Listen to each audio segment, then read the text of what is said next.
I'm at the start of a journey across America to find out some 10 years after these crops were introduced whether they are working, whether they are cost effective, and their environmental impact.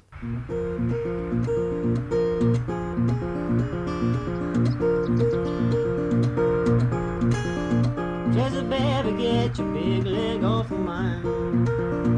Just baby, get your big leg off of mine. My main role in life is as a conventional livestock family farmer from Cornwall, but I'm also a family farms campaigner. I've seen the development of herbicide-tolerant and insect-resistant crops since their introduction, and as a UK farmer, I also know there is a huge pressure to allow the growing of GM crops in the UK and Europe. Hi. Hi. You must be Mike. That's right. You sprayed this the last day or two? About 3 days ago I sprayed this. These are Roundup Ready sugar beets. I've discovered I got a problem out here, and that is... These are not dying. This is a new weed for us. What that is that's Roundup Ready canola. And Roundup Ready canola isn't growing anywhere in this region. In the springtime we have huge flocks of geese that land in these fields as they're coming out of Canada in the fall, and then of course in the spring, they come back. But I think in the fall, when they're coming from Canada, fed on the canola up there. They're eating canola up in Canada. Passing through them and then dropped here on the... Yep. There's nothing that kills this out of sugar beets, and so I called Monsanto and asked them what I could do about it. They told me hand labor was the only way to get rid of it. One plant can have hundreds of thousands of seeds on it, and if that goes to seed, then we'll be dealing with it much sooner, and it'll be a much bigger problem. You probably don't know about this yet over in Europe, but Monsanto actually was granted a patent on tank mixing. It's just the process of mixing chemicals together. They know that we're going to have these problems, and they know it's going to take tank mixes of other chemicals with Roundup to control this sort of a problem. And also, of course, our weeds are becoming resistant to Roundup, so we're having to tank mix other chemicals in to control those problem weeds. We've just relied too heavily on Roundup is what's happened, and everybody's been using it in every crop, and the weeds are really quickly adapting and becoming immune.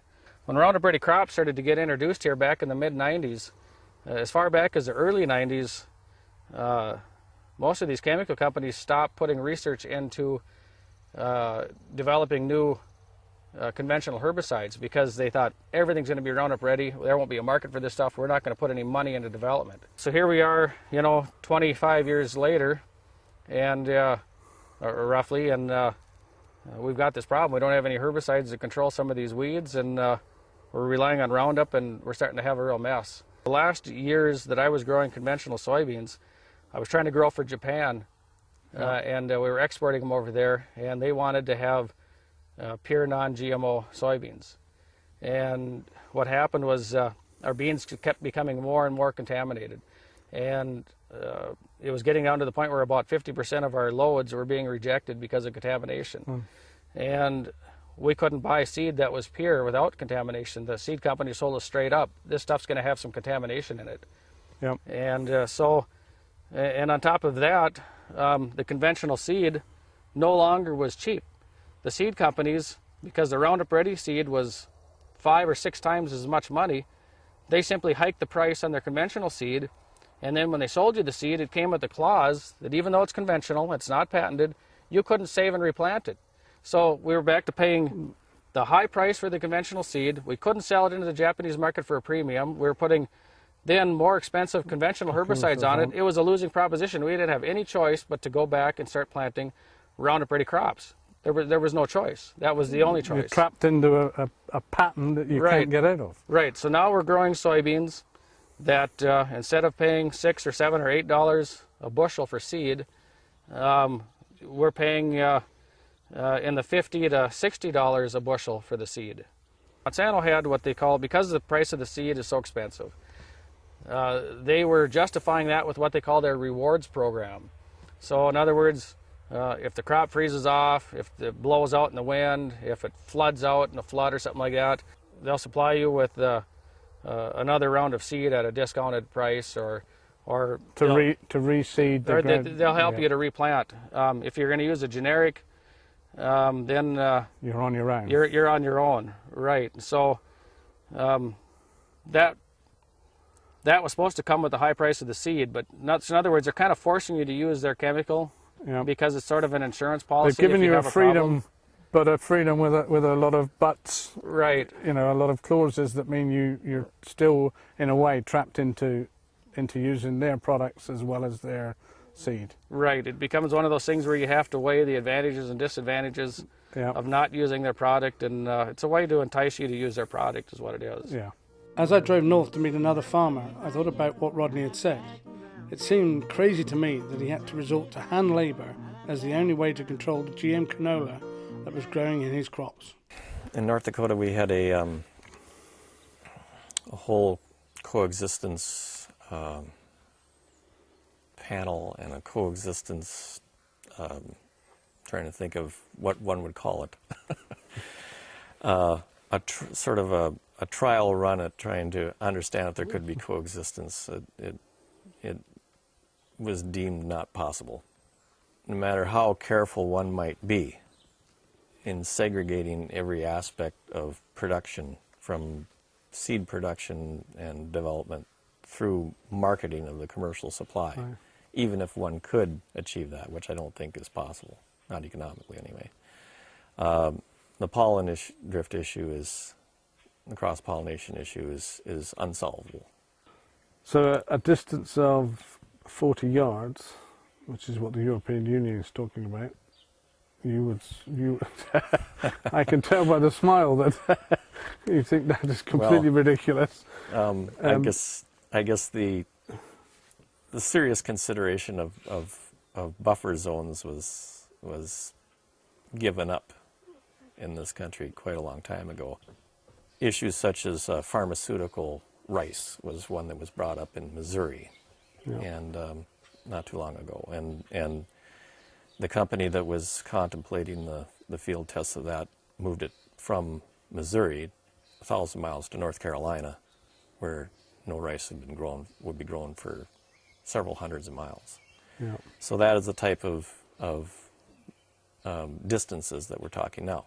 I headed south through South Dakota into Iowa and continued south just into Missouri before turning west over the Missouri River into Brownville, Nebraska.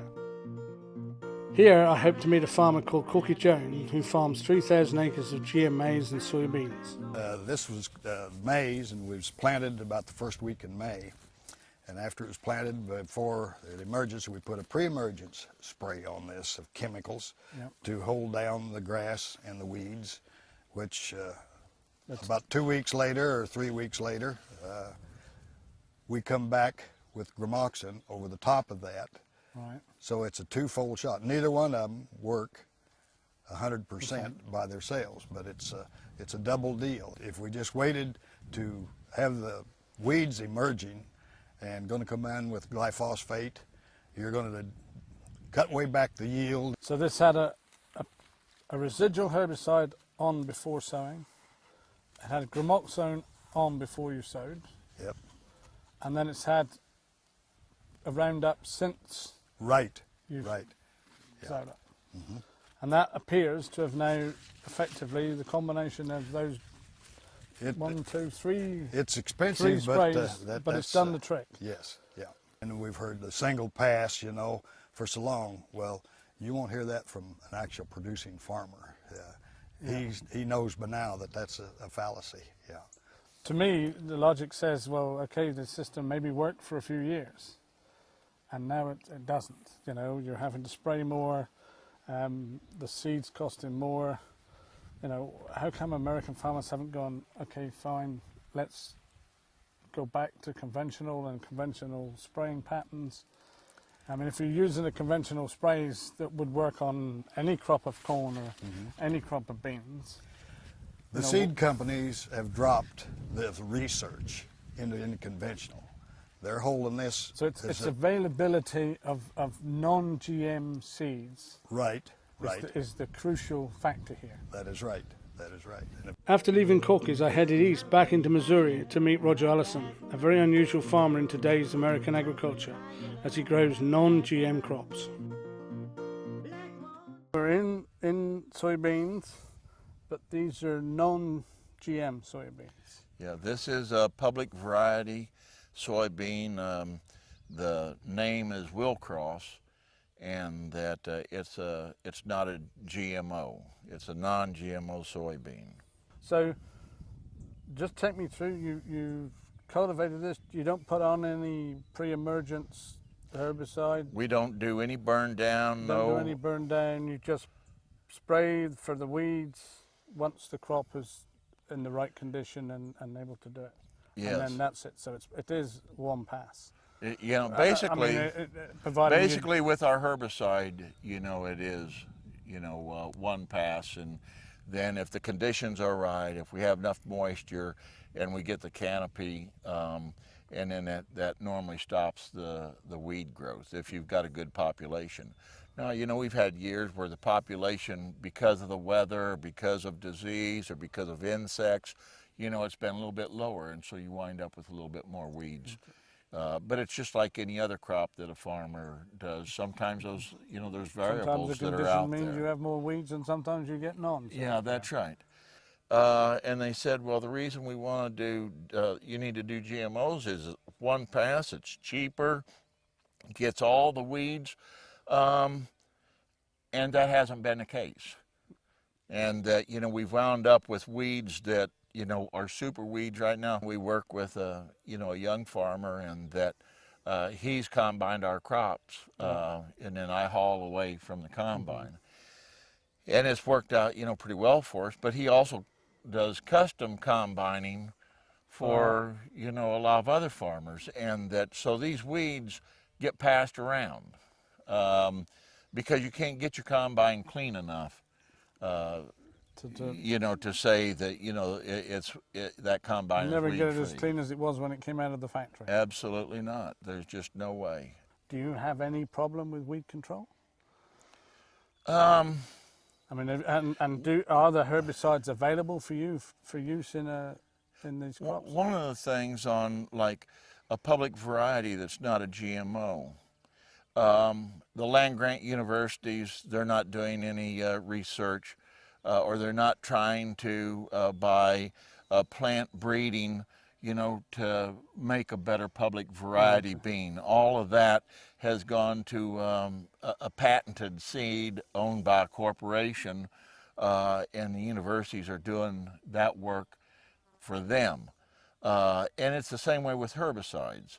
You know, there hasn't been, you know, the ongoing not the research into, you know, different types of herbicides. But because Roundup is failing to provide, you know, weed protection for these soybeans, there's a little bit, you know, that's going on now, and maybe the public varieties, you know, will be able to use some of those. Do you have any problem getting the seed? I mean, I presume you save your own? This year we started, you know, fresh. We didn't hold back any seed. You know, we brought in... So it's all new seed this year? We brought in a whole new seed. We had planted several varieties last year, and that this variety, this Willcross, we will save seed from it. Even though the professional seed cleaners are under threat from Monsanto about you know, cleaning soybeans, because Monsanto's got a patent on Roundup Ready soybeans, and that they very aggressively, you know, pursue that. They notify all the seed cleaners about, you know, not cleaning Roundup Ready. So, but they will clean a public variety seed. And now the cost of this seed, it costs us $21.50 for a 50-pound bag. For Roundup, I think the best was about $32.50 that I knew of farmers around here that they had bought. And so you can see there's quite a bit of difference there. And then the other difference really comes in is when I save my seed next year and I plant it, I'm going to have, you know, the market price of the seed basically, you know, in that, in which will be, you know, probably half of the $21.50, maybe $10 if we're lucky. and it doesn't fall to $5 a bushel. What would you recommend to me as a UK farmer and to other European farmers? Should we go down the route of genetically modified crops, or is it something you think we should avoid doing? Well, I would say, at all cost, avoid doing it. That evening I had a phone call from someone I would call Joe, not his real name.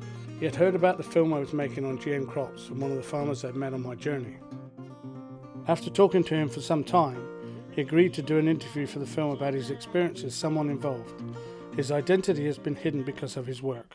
When glyphosate was patented, still on patent, and at first the soybean system was introduced, it cost a farmer about $20 for a quart of glyphosate.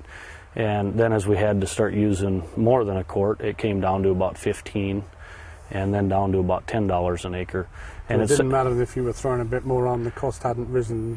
Exactly, yeah. And it stayed about there. And then when glyphosate came off patent, then the market crashed in it, and it got down to $3 or $4 an acre. And that's when everybody really switched over because it got so cheap. And then once they had everybody switched over, the companies went and controlled the glyphosate market, and now we're back up to $10 or $12 an acre once they've got everybody trapped. The companies have controlled the ingredients. The ingredients that go into glyphosate. That's right. And in order and having done that, they can then manipulate the price. Exactly. Having the farmers in the system. Mm-hmm. Right. So if you're in the business of making of selling a non-branded glyphosate or a generic glyphosate, you really don't have a choice, because you have to buy your acid from the controlling company, and they raise the price of the acid to make it so that the price of the end product goes up.